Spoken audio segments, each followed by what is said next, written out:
श्रोताओं नमस्कार। 90.4 मेगाहर्ट्ज की फ्रीक्वेंसी पर मैं आपका भाई मदन गोपाल वैजापुरकर आप सभी श्रोताओं का स्वागत करता हूं। आप सभी का स्वागत है हमारे कार्यक्रम काम की बात कहानियों के साथ में।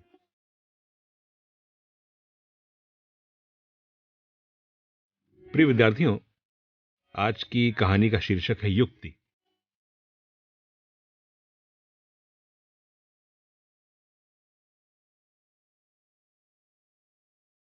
बात जंगल के किनारे की है। एक गधा घास चर रहा था। हरी भरी घास थी। तभी घने जंगल में से एक बाघ निकलता है और देखता है उस गधे को। बाघ के मुंह में पानी आ जाता है। बहुत दिन बाद उसे एक ऐसा जानवर मिला है जिसे देखकर लग रहा है कि उसका पेट भर जाएगा। बाघ गधे को ललचाई दृष्टि से देखता है। वहीं गधा जब सिर उठाकर देखता है तो क्या पाता है? बाघ को अपने सामने पाता है। समझ ही सकते हैं आप कि थोड़ी ही दूर पर बाघ को खड़े देखकर उस गधे की क्या स्थिति हुई होगी। गधे को लगा कि अब तो बस अंतिम समय आ गया। थोड़ी देर में बाघ मुझे खा जाएगा। अब उसके मन में विचार आता है, जब गधा मुझे खा ही जाएगा तो क्या अब भी मुझे कुछ सोचना नहीं चाहिए? मरता क्या नहीं करता। गधे ने सोचा, अरे जब खा जाएगा तो खा जाएगा, देखा जाएगा, कोई युक्ति निकालते हैं। अब गधे ने अपना दिमाग दौड़ाना शुरू किया। आप लोगों को तो अंदाजा है ही, जब गधा दिमाग दौड़ाता है तो जरूर कुछ न कुछ काम की बात निकलती है। गधे ने दिमाग दौड़ाया। उसके दिमाग में एक युक्ति सूझी और उसने लंगड़ा कर चलना शुरू कर दिया और बढ़ने लगा बाघ की ओर। बाघ आ ही रहा था उसकी ओर। गधा बाघ के पास पहुंचकर कहता है, सरकार, कई दिनों से इच्छा थी कि आपके दर्शन करूं। सुना है कि आजकल आपकी तबीयत खराब चल रही है। बाघ ने सोचा, इसे कैसे पता लगा कि मेरी तबीयत खराब चल रही है? बाघ की तबीयत वाकई खराब थी। बाघ कहता है, हाँ यह तो ठीक है, इसलिए मैं कुछ दुबला भी हो गया हूं, तुम देख ही रहे होगे। गधा कहता है, मैं तो आज शाम को आपसे मिलने ही आने वाला था। सोचा कि सरकार की सेवा में हाजिर होऊंगा और सरकार के दर्शन भी हो जाएंगे।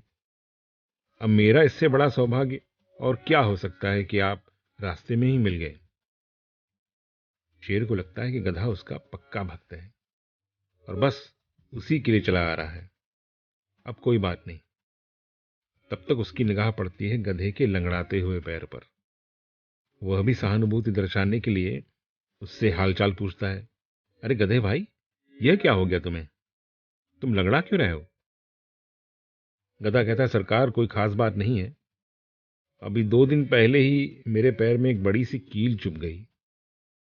मैं उसे निकलवाने भी गया था बंदर मामा के पास, आपसे मिलना जो था। लेकिन बंदर मामा कहीं रिश्तेदारी में चले गए हैं, मिले नहीं और कील निकल नहीं पाई।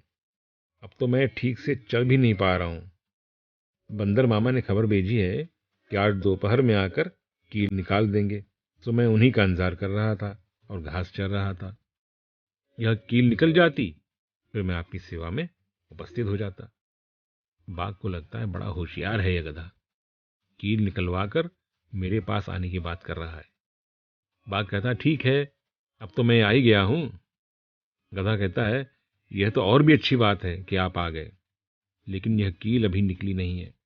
थोड़ी देर इंतजार कर लिया जाए, बंदर मामा आते होंगे, कील निकाल देंगे, उसके बाद मैं आपकी सेवा में प्रस्तुत हूं। आप जमकर भोजन कीजिए और तंदुरुस्त हो जाइए। बाघ थोड़ा इंतजार करता है, लेकिन बंदर मामा कहाँ आने वाले हैं? आने वाले थे ही नहीं। वह तो गधे की चाल थी।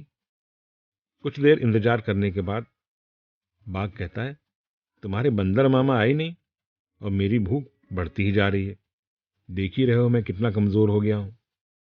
अब गधा कहता है, फिर आप ही कोई रास्ता निकालिए। बाघ कहता है, मैं क्या रास्ता निकालूं? गधा कहता है, एक रास्ता मेरी समझ में आ रहा है। बाघ पूछता है, कौन सा? गधा कहता है, बंदर मामा नहीं आए तो क्यों नहीं इस कील को आप ही निकाल दें। अगर बिना कील निकाले आप मुझे खाएंगे तो कील आपके गले में अटक जाएगी। अब इस खाने से क्या फायदा हो? जब कील आपके गले में अटक जाएगी आप मर जाएंगे। मैं तो इसीलिए प्रस्तुत हूं कि आप खा पीकर तंदुरुस्त हो जाएं। आपके मरने की बात तो मैं सोच ही नहीं सकता। बाघ को समझ में आता है कि गधा बहुत समझदार है, ठीक ही बात कह रहा है। मान लो मैं इसे खाना शुरू कर दूं और कील मेरे गले में अटक जाए तो मैं मर ही जाऊंगा, और मुझे मरना नहीं है। अब बाघ कहता है तब क्या किया जाए? गधा कहता है इस कील को आप ही निकाल दीजिए। बाघ सोचता है ठीक ही कह रहा है, कब तक मैं बंदर का इंतजार करूंगा? इसका बंदर मामा आएगा नहीं आएगा, भूखे मरना होगा। क्यों न मैं ही कील निकाल दूं। जब खाना है तो कील निकाल ही देता हूं। बाघ गधे से कहता है अच्छा ठीक है, तुम अपना पैर उठाओ। गधा पैर उठाता है और बाघ महोदय पूरा ध्यान लगाते हैं कि कहाँ कील चुभी है। ध्यान लगाते हैं कील निकालने के लिए। ज्यों ही मुंह ले जाते हैं गधे के पैर के पास, तब तक गधा क्या करता है? गधा तो इसी इंतजार में था, पूरे ढंग से दुलत्ती मारता है। बाघ का मुंह फूट जाता है और गधा रफू चक्कर। प्रिय विद्यार्थियों, आपने देखा जिसे आप गधा कहते हैं उसने दिमाग लगाया और कितनी बड़ी उपलब्धि उसने हासिल कर ली। वह गधा जरूर है, इसमें उसका कोई दोष नहीं है। यहां उसे गधा कहलाने वालों का ही दोष है। वह तो बहुत इंटेलिजेंट है। उसके सामने कितनी बड़ी समस्या थी, आपने देखा ही। अब मरे कि तब मरे, इतनी बड़ी प्रॉब्लम है उसके सामने। बाघ उसे खा जाना चाहता है और वह जानता भी है कि बाघ उसे खा जाएगा, लेकिन फिर भी समस्या को उसने समस्या नहीं माना। उसने उसे सहज रूप से स्वीकार किया। बाघ से उसने सहज बिहेव किया। बाघ को अगर कहीं से लगता कि यह गधा उससे डर गया है तो वह तुरंत उसे दबोच लेता, लेकिन गधे ने ऐसा व्यवहार किया जिससे उसे लगा कि यह तो सहज प्रस्तुत है। और जब सहज प्रस्तुत हो ही गया तो बाघ भी उसी तरह से एक्टिविटी करने लगा। बाघ की अपनी कोई एक्टिविटी रही ही नहीं। यहां समझने की बात है कि गधे ने पहले बाघ को डिमोरलाइज किया कि उसकी तबीयत खराब है। बाघ को लगा कि हाँ वाकई मेरी तबीयत खराब है। उसकी आधी शक्ति वैसी ही चली गई। वह स्वयं को कमजोर समझने लगा। फिर गधे ने कहा मैं तो समर्पित हूं ही। तब तो बाघ ने अपना बुद्धि विवेक भी खो दिया। गधा मेरा भोजन बनने के लिए स्वयं ही चला आ रहा है, तो अब मुझे कुछ करने की क्या जरूरत है? और गधे ने ऐसी युक्ति लगाई कि बाघ धराशायी हो गया।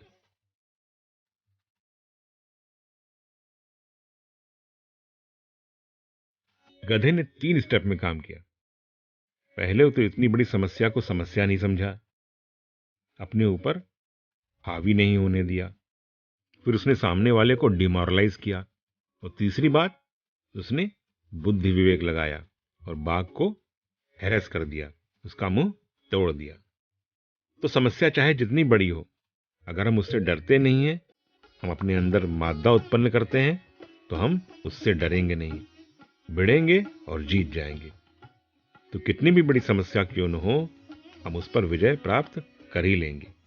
लेकिन होता क्या है, जब भी कोई समस्या आती है तो हम कहते हैं अरे बाप रे, और हिम्मत वहीं छोड़ देते हैं। पैर डगमगाने लगते हैं, लुढ़क जाते हैं।